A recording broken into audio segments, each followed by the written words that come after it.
потом еще обрежем. Добрый день, дорогие друзья. Ежегодно в преддверии Нового года принято подводить какие-то итоги уходящего года, строить план на будущее.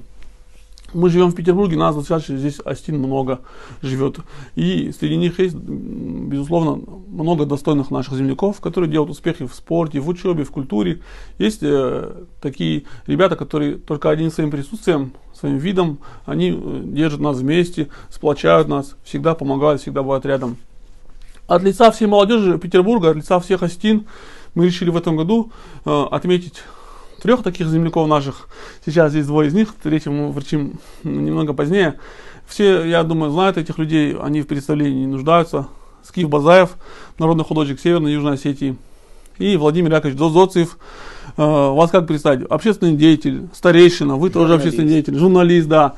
Вас все знают, вы всегда бываете рядом, всегда помогаете, всегда принимаете активное участие, молодежи помогаете во всех мероприятиях. И мы бы хотели вам вручить от имени нас благодарности. Мы сделали такие благодарности для Владимира Яковлевича, для Скифа Базаева. Это от имени организации ИУЗИНАТ. Это Северо-Осетинская культурно-просветительская общественная организация. Отныне теперь, да, уже сегодняшнего дня представительство этой организации будет в Петербурге. Мы очень рады. Я зачитаю, позвольте, да. Зоцев Владимиру Яковлевичу. За достойное представление осетинского народа в Санкт-Петербурге, активное участие в жизни осетинского общества северной столицы и поддержку осетинской молодежи. Подпись, дата. Это вам, пожалуйста. Спасибо. И для Скифа Базаева тоже аналогичный текст. Я думаю, а все остальное мы, я думаю, отдельно потом сами скажем. Спасибо. Пожалуйста, вы можете пару слов сказать, наш старший. Только микрофон у нас есть. Скиф, пару слов.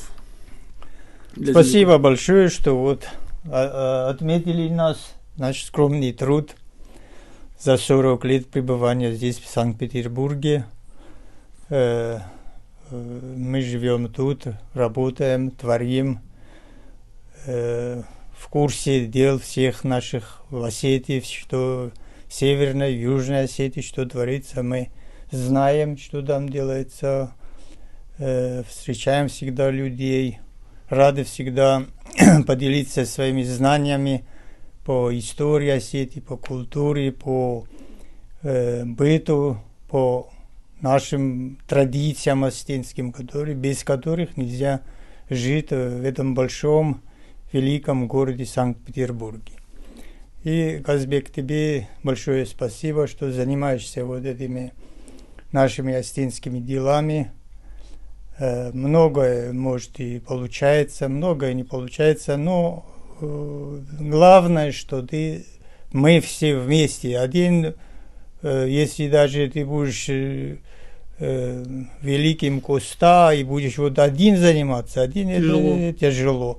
Поэтому мы тоже вот и молодежь с тобой рядом, и старшие вместе будем держаться, чтобы мы не пропали в этом большом мире. Дай Бог, спасибо большое. Владимир Яковлевич, вам есть добавить, что, пожалуйста, можете тоже сказать? Ну, также я благодарю вас за вручение мне этой награды.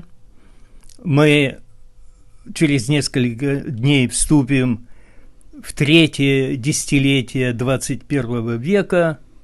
Это будет год 75-летия победы в Великой Отечественной войне, и каждый осетин отдаст долг, отдаст должное нашим предкам, отцам, дедам, защитникам нашего Отечества.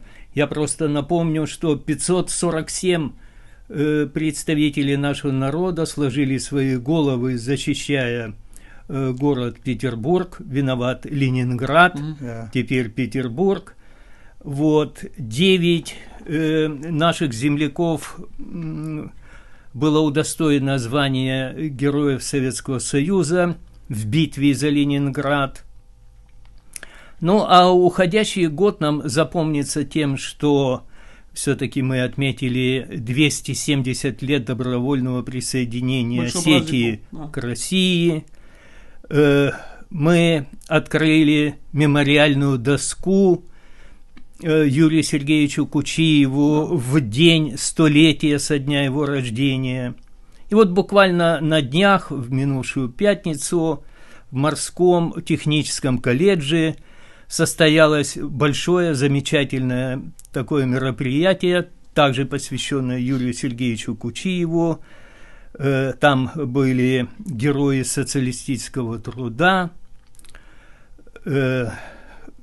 коллеги Юрия Сергеевича, представители нашего осетинского землячества, но и большое количество молодых моряков и девушек в том числе.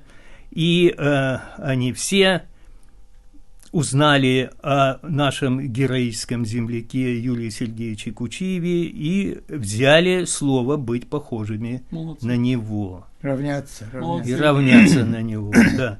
И, конечно, я хотел бы поздравить всех своих земляков с приближающимся Новым годом, чтобы в Новом году у нас было все дружнее, теснее, чтобы наше землячество не было расколотым, как сегодня, чтобы все мы дружно вершили вместе со своим народом нашу благие дела и нашу судьбу. Я бы хотел добавить, вы вот уже как бы не относитесь к молодому поколению, но я смотрю на вас, вы такие активные, постоянно что-то делаете, что-то предпринимаете, какие-то мероприятия участвуете. Я хочу вам пожелать в Новом году, чтобы вы оставались такими же активными и мощными, чтобы мы за вами шли. Я думаю, у нас вместе все получится. Спасибо большое. Полки. Спасибо Давайте. Дороги назад нет, только вперед. Как говорится еще, кадшим дбаса, дар торшит. Дартер ирестун Аллах и свет мох Ювельдарстам и Рестуны Фадун. Мы здесь находимся, где бы Осетия ни находился, мы всегда сравниваем свой день, свою жизнь, как наш народ живет, потому что мы осколок, маленькая группа людей в Санкт-Петербурге, в Москве или в других городах мира. Мы должны это все знать нашу великую историю. Мы как раз вот, Владимир Яковлевич, мы присутствовали в этом году, юбилей 160 лет Костахи Тагурова, великого нашего гения. Без его понимания, без его прочтения его, каждый юбилей Коста – это новое, это не то, что там было 130 лет, там что-то другое. Коста – это современность, это сегодня, это наша жизнь. Поэтому мы должны его чтить, знать, изучать его, распространять среди петербуржцев, что сейчас многие знают. Вот в Армянском культурном центре присутствовало около 100 человек, которые и были русские, армяне, разные национальности Санкт-Петербурга, которым было очень интересно, что Костахи Тагуров не только великий поэт, художник, общественный деятель, это гений, а таких людей надо любить и знать. Спасибо большое вам за напутствие. Я думаю, еще скоро увидимся в Новый год с новыми силами. Спасибо. Все, спасибо. До свидания, друзья. С Новым годом всех. До свидания. Всего Спасибо. доброго.